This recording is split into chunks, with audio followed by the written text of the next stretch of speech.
Welcome to the Her Story Circle podcast, the podcast that brings you the extraordinary tales of everyday women who are changing the world. I'm your host, Gertrude Mache, and I'd like to acknowledge traditional custodians of the land on which we meet today. I also like to pay my respects to elders, past, present, and emerging. Every week, we dive into the lives, challenges, and triumphs of women from all four corners of the globe. We're here to inspire, enlighten, and connect, sharing stories that uplift and empower. So grab a cup of coffee, settle in, and join us as we explore the incredible journeys of women shaping our future. This is Her Story, where every woman's voice matters. Hello, everybody, and welcome back to the Her Story Circle. This is Gertrude Mache here in beautiful Melbourne, Australia. And today I am graced with the presence of yet another fascinating woman. Welcome, welcome, welcome to our tribe. Please tell everybody your full name, where you're based, and share your story with us today.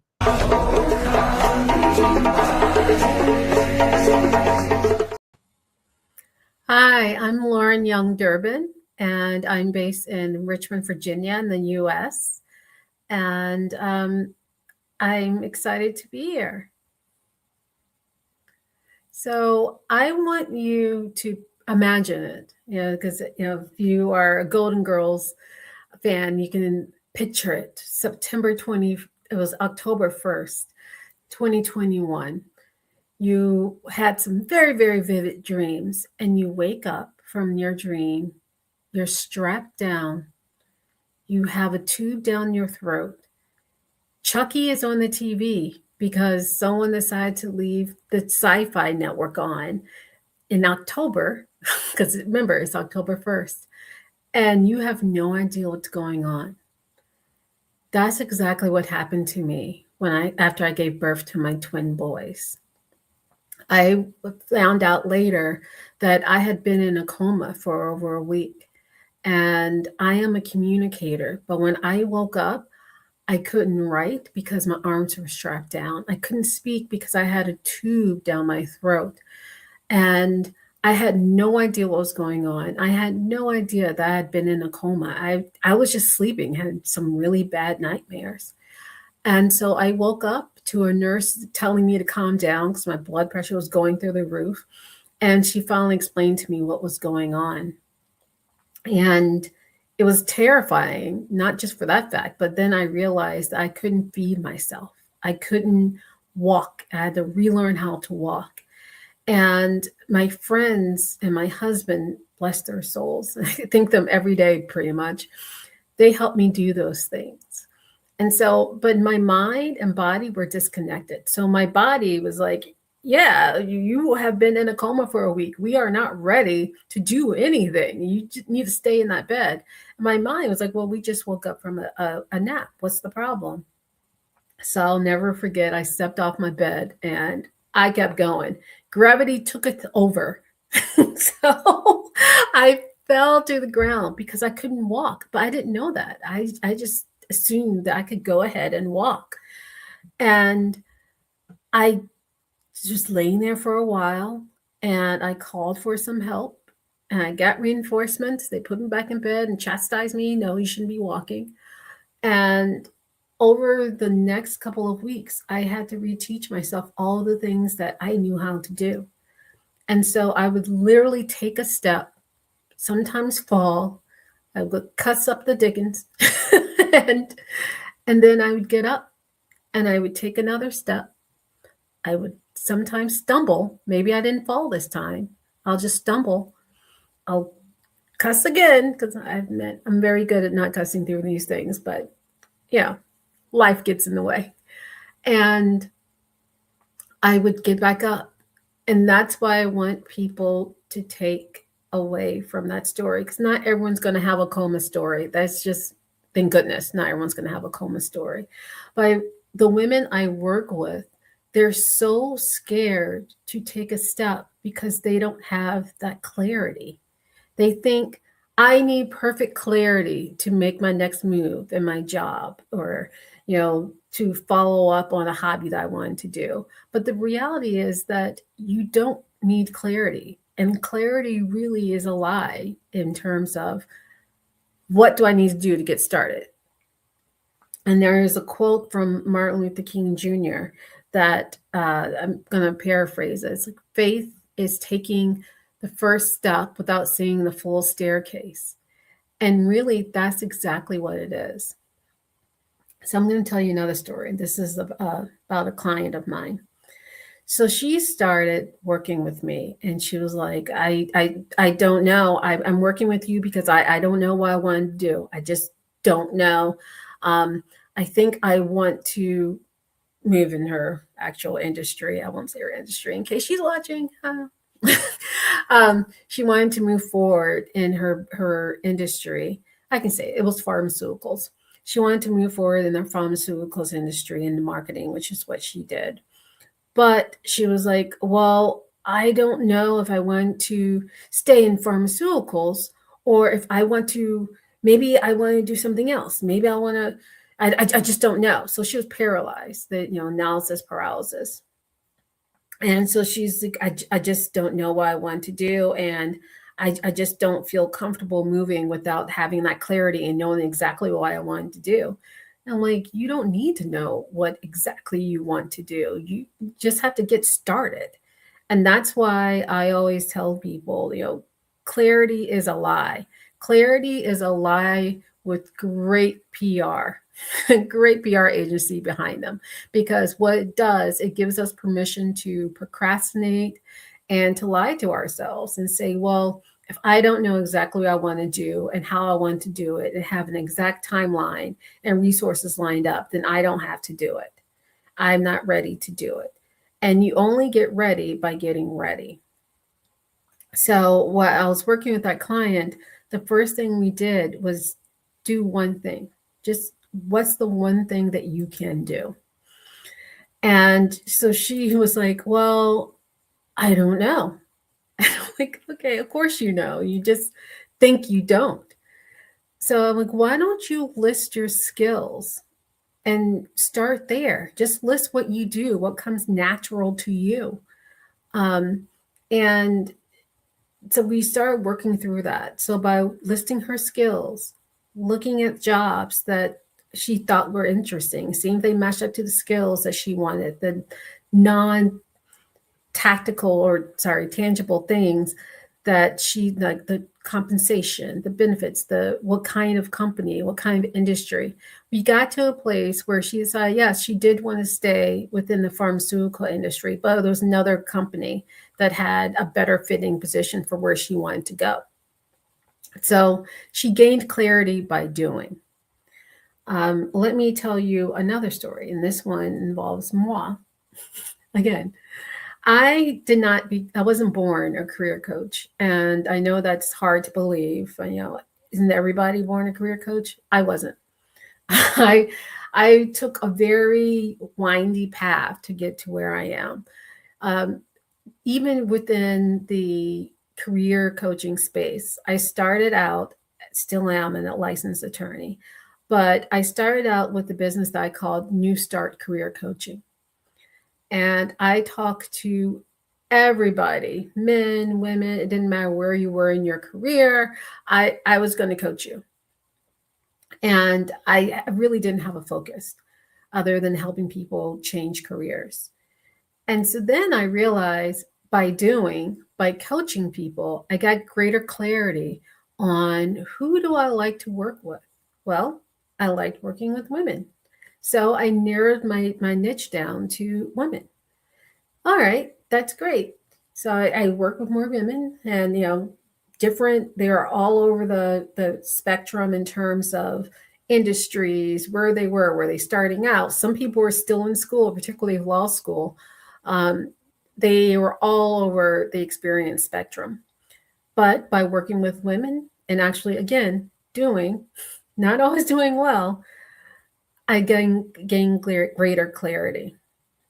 And so finally, I realized I loved working with women who are in mid-career. because it's different. You have different considerations to think about. You may be in the sandwich generation where you're taking care of children as well as taking care of parents. You may be looking at you're much closer to retirement than you are at the beginning of your career. So you're thinking about that, what you want to do with that. Have you saved enough? So I really loved working with mid-career women, and that's who I work with. That's who I focus on now. But I didn't have clarity from the very beginning.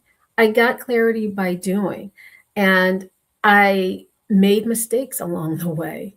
And, I wouldn't say starting out coaching everybody was a mistake, but I just did it. I just started the business, and I made mistakes in terms of licensing some legal stuff. And it's like, oh, okay, well, I need to fill out this form. All right, I'll fill out that form. Oh, maybe this isn't the best platform for me because I wasn't the person who did a lot of video. Now I do quite a few videos, so I've gotten better at it. But I learned by doing. I took small steps, and I sometimes I failed. Again, sometimes I stumbled. I would cuss. You don't Cussing is optional, by the way. You don't have to cuss. You can do whatever you can, punch the air, whatever it is that you need to do. But after like you stumble. But I got to where I am now because I took that first step. And when you take that first step, that's when you gain clarity. And so I want you to think about this framework. I want you to think about it's basically a 5-part framework. You take that first step, you fall or you stumble, you cuss, that's optional. You cuss, you get back up, you take another step. That's all there is to it. You try, you fail, you you exclaim, I'll say that. You get back up, you try again, you fail again, you get back up again. That's all it is. That's the framework. It's not a secret, but the real thing that you have to do is get going. It's just starting somewhere, starting one thing. And I want you to think about what's that one thing that you've been delaying doing, that you sit there and you think about, if I won the lottery, I would do this. If I could do anything in the world, I would do this. If I could have any job, I would do this job. What's that one thing that you think about at night when you think about when you buy that ticket because the lottery's up to $5 billion? And what's that thing that you want to do? And take one step towards it. Just one. Let's say you said, I'm going to travel around the world on a boat. I'm going to sail around the world. Your one thing, find out what kind of boat you need. That's it. What kind of boat do I need? How much is Laura, it cost? thank you so much Yeah. for telling us this incredible story. I'm a little bit Yeah. worried that I can see that your screen is static. The Oh, video isn't coming through. oh, Um, okay. it's like you were frozen for a while. And the good thing about StreamYard is that it records on your side, it records on my side, and it brings the two files together. So hopefully when this renders, your video quality will be perfect. The sound was fine. So we're Oh, going to put this on Spotify as well. But okay. I'll make you aware if you freeze again. Okay. It did freeze there for a minute. But thank you so much Thank for you. sharing your story. It's incredible what happens when somebody goes through such an emotional and traumatic experience, and it takes you to the other side, and you gain so much knowledge about life because you went through that experience. Yes. Now, I know that you talk about the messy middle. Hmm. How do you define it? I define the messy middle as where you are versus where you want to be. Right. So it's the middle because you started out somewhere, but you've already done that. So where you are is the messy middle because you haven't made that transition or usually taken those steps in order to get to where you ultimately want to be. You may not even know where you ultimately want to be, but you know Yeah. it's not where you are now. So while you're trying to figure out what it looks like, what it feels like, you're in that state of limbo. Yes, definitely. And so you're helping women figure out what does that end picture look like, correct? Exactly, and how to get there. So why do you think so many high achieving women feel disconnected despite the success that they might have? Because we, including myself in this, we get praise and we get rewarded for performance. Yeah. So if you perform well at something, you keep doing it because most of us, like, we like being told we're doing a good job. We like promotions. We like getting raises. So when people respond to what they get a reaction to. And so if you are rewarded for performing, you keep performing. And sometimes you realize that that's exactly what you're doing. You're performing. You're not doing something that you want to do. You're doing something that you've done well. That is so true. So, what are we getting wrong about clarity and decision making, do you think? That you need clarity to make a decision. The only decision you need to make is to do something, to take one small step. That's the only decision you need. You don't need clarity to make a decision. You need decision to get clarity. I love this taking a small step concept because I remember listening to Oprah being interviewed once and how she figures out, what to do next. Mm-hmm. And she said that sometimes she just goes to sleep and she asks herself, so what is the next step? Because Mm-hmm. sometimes you don't know what that next small step Exactly. should be, right? So Yes. what is the next step that I should take? And you sleep on that, and maybe you wake up in the morning, you're in the shower, and you get those light bulb moments where you know exactly what you need to do to execute your next step as well. Yes. So how did your identity shift after becoming a mother in such a traumatic way? It I became more, it sounds weird, but I think a lot of mothers would really, I became more scattered. And Mm. for a while, I kind of lost myself. I didn't have the clarity about what I wanted because I was so focused on what they wanted, what they needed, what my family needed. And so I had to make the decision Mhm. to get back to the core of myself and think about what it is that I want to do, which is how I've been coaching, but now I do it full time, which is how I got back to this is what I love to do. I need to start taking steps to do it full time. I love that. Yeah, and admitting that you felt scattered. A lot of women do get disoriented when they have their first babies. I mean, you had yours in a very, very difficult way, but motherhood does unravel everything right? Yeah. Your all of your priorities have changed. You've now got this little being that you have to look after. It can Mhm. be very, very disorienting. So, what role did your inner voice or your intuition play in your transformation? I've learned to trust my gut. I left a pretty stable position, my last position, Mhm. because I knew it was time to leave. And not because it was anything particularly bad or it was a bad position or anything. It was just, I'm ready to take the next step. And so that's how it guides me because we all have gut feelings, but Yes, we all of us, I think we at some point in our lives we've gotten really good at ignoring it. So trusting your gut can do wonders. So, and I guess that's kind of what Oprah was saying, that she goes to sleep and asks what the next step is, and it appears. I love it. Now, you say you can do hard things. Yes. What does that really mean in practice? Well, I think everyone can do hard things and Mm. it varies. It's different for every person because what's hard for me is not hard for other people. Running a marathon is difficult for me. I used to run half marathons, but I haven't put two together to run one. But what I always tell people is that you can do hard things because there's something that we thought that we couldn't do, but we did it. And then since it becomes part of our past, we negate the importance and how hard it was to achieve that goal. So I like Yes. to tell people you can do hard things to remind them you've done any number of hard things. So if you want to do this next hard thing, you can do it because you've done it before. Well, yeah. Yeah, I have a little practice where sometimes I take stock of how Mhm. far I've come.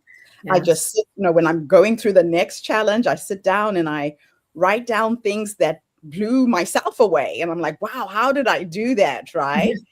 So Yes. taking stock of what you've already achieved sometimes helps you to reach that next goal or to overcome the next hard thing that's in front of you. Yes. So, Definitely. what are the biggest fears that women face when they feel called to change their lives? I'm sorry, my one of my twins decided to open the door and speak over you. Okay, this is the Her Story Circle. This is about mothers and children and women. So Yeah. sometimes we have dogs, we have cats coming on the show. So that's fine. If she wants to come in, if you want to hold her, that's fine too. Yeah. No, This is no, all no. about women and Grandma the got him. challenges we face. She was like, "You can't go down there. Mommy's talking." I love it. Do you want me to repeat that question? Yes, please. I said, what are the biggest fears that women face when they feel called to change their lives? That their one of their twins would show up in the middle of a live stream. I think the biggest fear is public failure or just failure in general. But I think a lot of people in general, including myself, we fear what if I fail? And then Yes. there's the flip side of that is what if I achieve it? Yeah. What changes if I achieve this goal? Oh, You know, how yes. will other people think? And that kind of thing. So I think those are the same side, two different sides of the same coin. Is the Yeah. fear of failure along with the fear of success or the Yes. results and consequences of success. Yeah. I've always told myself that failure to me is not having tried. Hmm. I would rather try something and fail and not live with the regret of not having done it. So Exactly. I've achieved so many impossible things because of that way of thinking. It's like I have failed if I haven't given it a try. Yes. I Oh. totally agree. You miss 100% of the shots you don't take. I think that was Larry Bird. I'm full of quotes. So how do you take action when you don't feel ready? You take action. Like I always said, and I think I've said it earlier, you decide that you want to change. If you have to make that decision that I want to change, and then the next step is changing the want to am, I am going to change. And Yes. then you take just figure out that one small thing. Like I said, figure out what boat you need. How much is that boat going to cost? That doesn't cost you anything but time. You're already thinking about it anyway. So, and do something that's actually an action, not just thinking about it. Doing beats thinking every time. Yes. Yes. Something tangible. Yes. It's even as simple as taking out a pen and paper and writing that goal down in writing. It's out of your head. It's now Yes. in physical reality because it's on the paper, right? Mhm. You I put love out it. into the universe. So, can you share a moment where you almost gave up and what pulled you through? um, I remember calling my mom. This isn't a matter of almost giving up. It was a matter of completely losing my mind. And my boys were 2 months old, and I and I I was overwhelmed. Had the new mom hormones. I had twins. I Mm, was my husband gone back to work. I was just at my wits end. I was beyond my wits end. I couldn't even see the end of the wits. And I called my mom and I was just calling her to say hello. And I couldn't even get hello out. I just start crying. oh, And what got me through it is she's like, all right, I'm packing my bags. I'll be there tonight. And how that's related to people in general is that sometimes you just have to reach out to your Yeah. support system because we all have it. We're just afraid to ask. And I was afraid to ask because I'm like, that means I'm a failure. And because mothers are supposed to know how to do this. But I reached out to my resource and my support group and my support circle. And that's what got me through it. Yeah, that's the thing. We don't have to do it alone. Correct. And it's as simple as your mom. I got stuck in Melbourne because of my daughter. When Mm-hmm. she was having her first baby, I came to be with her during COVID. Ah, And it was the best thing I ever did. I decided I want to be a hands-on grandmother. I wasn't going to go back to New Zealand. And I've been here 5 years, and it's been the most incredible thing. My wow. daughter knows she just has to pick up the phone, and I will drop everything for my grandson. So you need Oh, to know you've got those kind of people around you who will do yes. anything for you to help and support you. Yes. Now, my next two questions are a bit of a thought experiment. Okay. And the first one, I'm going to teleport you back to the younger you, that young woman who was thrown into the world of motherhood in this very unusual and traumatic way. Mm-hmm. Just in case there is a woman who is listening to us right now who's feeling stuck and doesn't know what to do next. If you could go back and give yourself 3 nuggets of wisdom based on what life has taught you up until this point, what would those 3 nuggets of wisdom be? Ask for help, accept the help, keep asking. I mean, 1 and 3 are similar, but the reason why I say that is because I didn't, like I said, my mind and body weren't in alignment, but I wasn't supposed to get out of the hospital. Basically, I busted out of the hospital and convinced them, like I faked the test, and like they were like, "You have to eat this." I had to take a test to eat to get out of the ICU, Wow. and so I just did whatever I had to do to get out of there. But if I had to go back, I would have stayed so I could have gotten the help that I needed. I Wow. would have asked I had a much bigger support circle than I knew at the time. I would have asked for more help. I would have accepted the help when people offered, like, I'm here if you need me. I would have accepted that help. Um, Love and I that. would have kept doing it instead of thinking that, oh, well, I already asked them for something. I can't ask them again. And then I tell them that now, and they're like, are you insane? You were in a coma. So crazy. Oh Yes. my So gosh. We that's try why I to added the third one heroes. is keep asking. Oh, I love There's a it. limit, but yeah. Next question is futuristic, and I'm going to teleport you into the future, and we are going to go and sit with a 90-year-old you. Ah, Who's sitting in her rocking chair, surrounded by her children, her great grandchildren, whoever's with you at the end, or maybe with science and technology, or on a dance floor somewhere doing something else. or But if DJ. I could take you into the future to meet this wise woman who has led you up until this point, what will you say to her when you finally meet her? Oh, what now say to future me? Yeah, present you, say to future you. Oh, what did you value the most? Outside of your family, what experience did you value the most? And what did you learn from that experience? I love it. The other reason why I love asking women this question is a lot of us don't realize that the wise woman is already in us, that she Mm, is that quiet voice that whispers, go left, go right, say yes, say no. But we look outside of ourselves for answers and solutions all the time instead of getting really still and going within. mhm. And I think part of what you're doing in empowering women is to wake us up and remind us of that you have all the knowledge, all the expertise you need to Yes. manifest everything that's in your head, that's in your dreams. But you need to Yes. go back and start trusting yourself. Yes. Listen to that gut. And even I if you don't have everything, you have everything you need to get started.